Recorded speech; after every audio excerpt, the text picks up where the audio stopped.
आओ एक बहुत सुंदर बाबा के गीत मैया गौरा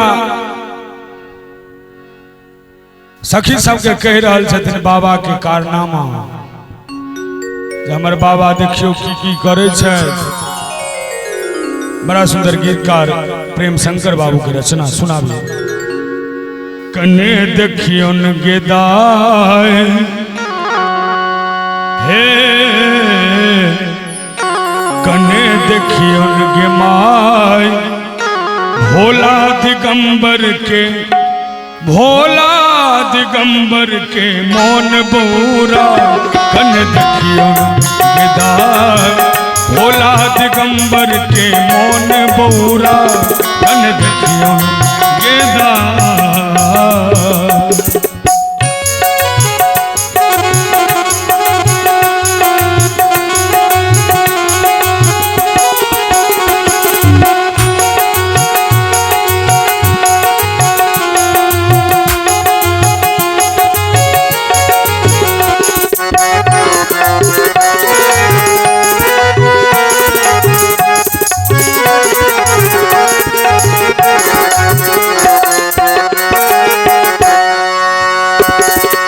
भोरे उठ शिव भांग पिसवाय।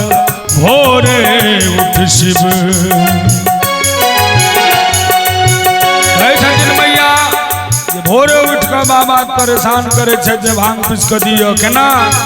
भोरे उठ शिव भांग पिसवाय। खाली पेट में खट पीने जा। कन देखियो न गेदाय भोला दिगंबर के मौन बूरा। कन देखियो गेदाय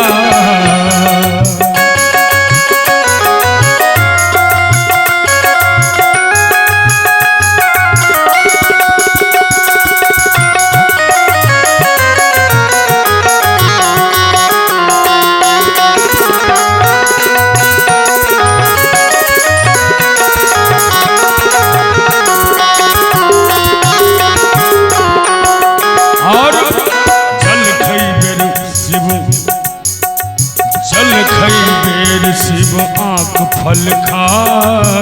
जल खैबेर शिव आँख फल खाय। एक रोजगार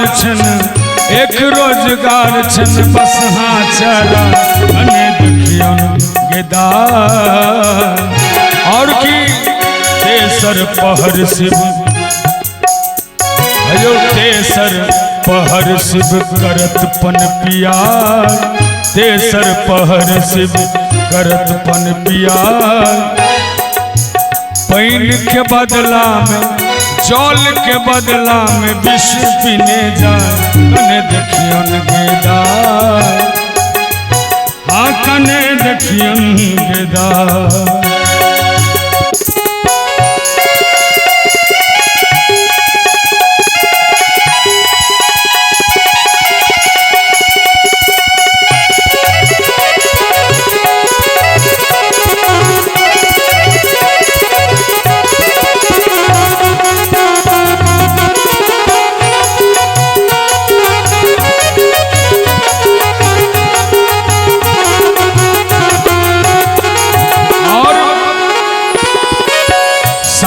पहर शिव शमशान जा। साँझ पहर शिव शमशान जा। भूत प्रेत संग रात बीता।